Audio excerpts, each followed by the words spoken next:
գծով աչքերի պատճառով հեռուստասերիալում Գոռն ու Սարան վերջապես հանդիպում են։ Սարան շարունակում է վիրավորել Գոռին վերջին խոսքերով։ Ասում է, որ իրենք այլևս ոչինչ չունեն խոսելու, բացառությամբ մեկ թեմայի, որ Գոռը պետք է գնա բաժին ու խոստովանի իր մեղքը։ Գոռը ասում է, որ ինքը պատճառ է ունեցել եւ երբ ասի այդ պատճառը, այլևս որևէ ընդհանուր թեմա չի ունենա Սարայի հետ։ Նա ասում է, որ երբ մայրը իմացել էր իր հետ տեղի ունեցածի մասին, պատացել էր ու այդ պատճառով էլ ինքը բանդից դուրս գալուց անմիջապես հետո մեկնել էր Ամերիկա։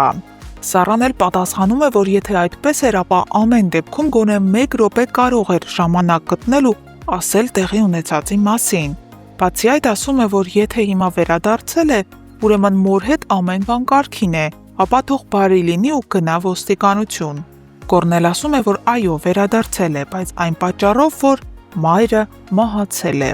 Սարան սարսափում է իր լսածից, շոկի է ենթարկվում։ Նա իսկույն մոտենում է Գոռին, ցանկանալով գրկել եւ ցավակցել, բայց Գոռը նրան մոտ չի թողնում, խնդրելով միայն մեկ բան՝ ոչ ոքի չասել իր վերադարձի մասին, քանի որ ինքը մի քանի հարց ունի լուծելու Սարգսի հետ։ Իրականում ամեն դեպքում ինչ էլ տեղի ունեցած լիներ, գոնե 1 րոպե պատասխանելու համար ժամանակ կգտնվեր։ Եթե այդքան ձայնայինները տրամադրություն է ունեցել լսել, ապա պատասխանելու համար էլ կունենար։ Եվ եւս մի պահ, ինչու է Գոռը արգելում Սարային որևէ մեկին հայտնել իր վերադարձի մասին։ Օրինակ, ում պետք է Սարան ասի՝ Էլային, պապիկին, թե ում։ Ու ենթադրենք ասի, հետո ինչ։ Այստեղ կարևոր է միայն քննիչը, իսկ քննիչը գիտի, որ Գոռը Երևանում է։ Ուստի նման խնդրանքը անիմաստ է։ Այսպիսով անիմաստ էր նաև նման շրջադարձով ժամանակ ձգել ու սյուժեն այնպես զարգացնել, որ մի ամբողջ ընտանիք տրամադրվի Սարայի դեմ, այդ թվում արդեն նաև պապիկը։ Սարան հյուրասենյակում նստած բոլորի ներկայությամբ Էլայի ճնշման ներքո ստիպված խոստովանում է, որ Գոռին տեսել է եւ որ Գոռը Հայաստանում է։ Նա սկսում է պաշտպանել Գոռին ու հենց այդտեղ էլ պապիկի համբերությունը սպառվում է եւ նա գոռալով հեռանում է սեղանի մոտից։ Իսկ քիչ անց Գոռը գնում է հիվանդանոց ու ցանկանում տեսնել Սարգսին, բայց բուժքույրը նրան ասում է, որ Սարգիսը չկա։ Նա իր ոտքով ու կամքով հեռացել է հիվանդանոցից։ Գոռը հասկանում է, որ ինքնուրույն անկարող է դուրս գալ Սարգսի հետքին եւ միայն մեկ մարդ կարող է օգնել նրան, եւ այդ մարդը Դիանան է։ Նա գնում է Դիանայի մոտ եւ սկսում ստեր հորինել։ Իբր ինքը մտափոխվել է ու չի պատրաստվում գնալ ոստիկանություն եւ ինքնախոստովանական ցուցմունք տալ։ Ասում է, որ իրեն այլևս պահող բան չկա Հայաստանում եւ ինքը պարզապես կթողնի ամեն ինչ ինչպես կա եւ կհեռանա Ամերիկա։ Նա Դիանայից խորամանկորեն փորձում է կորզել ինֆորմացիա Սարգսի մասին։ Հարգելի հետևորդներ, արդյոք Դիանան կհավատա եղբորն ու կասի նրան Սարգսի տեղը։ Գրեք ձեր կարծիքը այս տեսանյութի ներքևում եւ չմոռանաք բաժանորդագրվել այս ալիքին։ Իհարկե ես հասկանում եմ, որ տեքստերը չեմ սովորել, բայց կարծում եք սկոչով ձեռքերս կապելը տեքստեր չսովորելու համար նորմալ է։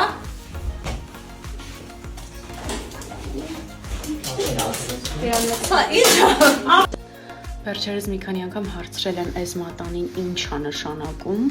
Դե սերիալը դիտողները գիտեն, որ Գոռն է Սարայի մատին դրել, նշանադրվել է, բայց մնացած մարդկանց հետաքրքրում է։ Ժողովուրդ ուղղակի դնում են, որ չկորցնեմ զուտ, որովհետև ես շատ հաճախ եմ իրեր կորցնում։ Միլենա ջան, հենց Միլենան տեսնում է ինձ, ասում է մատանին վզնացը։ Դրա համար չեմ անում, միայն 3 չեմ դրել, չեմ գրել։ Սարան այսօր չգիտես ինչի որոշել է, որ պետքա տանը մնա, չգա նկարահանման։ Դրա համար ես բռնագրավել եմ իր սենյակը եւ այստեղ եմ զգեստափոխվելու։ Քանի որ մնացել եմ միայնակ Սարային ընջարանում, որոշեցի բացահայտեմ ինչ որ բաներ Սարայի մասին ու այստեղ գտա օրինակ Սարայի ամենասիրելի գիրքը, դա երկրաչափությունն է 8-րդ դասարանի, 6-ից 8-րդ դասարանի համար նախատեսված։ Սարան ուսումնասիրում է երկրաչափություն։ Էմա ջան, քանի որ դու արդեն հասցրել ես Սարայի պահարաններն ուսումնասիրել, ես քեզ ուղղակի մի բան կխնդրեմ։ Խնդրում եմ իմ մայրենի տետրի մեջ կարկինով նկարազարդումներ չանել սովորությանը համաձայն։ Եվ հետո մի բան ասեմ, իմացիր, միգուցե չգիտես, ես քեզ ասեմ, դու ինձ շատ ես կարոտել։ Դու ինձ շատ ես կարոտել։ Ուղղակի շատ։ Այնքան, որ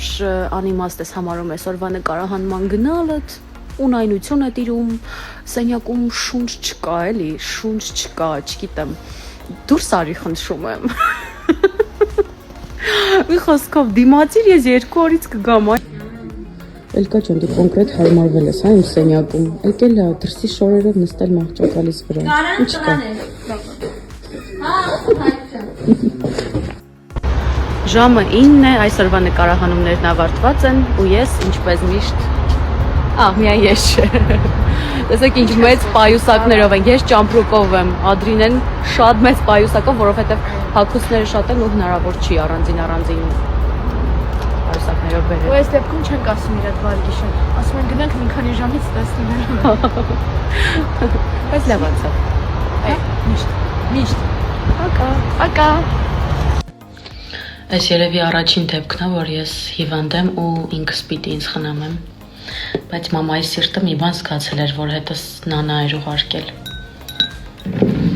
Այս երազշաշ ջրի մեջ մնացել է մոտ 15 րոպե։ Հիմա կլցնենք այս շատ փոքր բաժակի մեջ։ Խնդրում եմ չթափվես։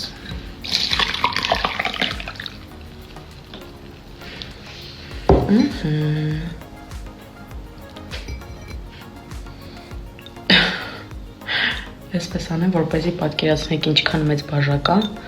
հետո որդուց եմ նվեր ստացել։ Բայ։ Մենք այսօր եկել ենք շատ գեղեցիկ վայր նկարահանումների։ Նոնա։ Ողջույններ Տաքուկ միջավայրից։ Ողջույն։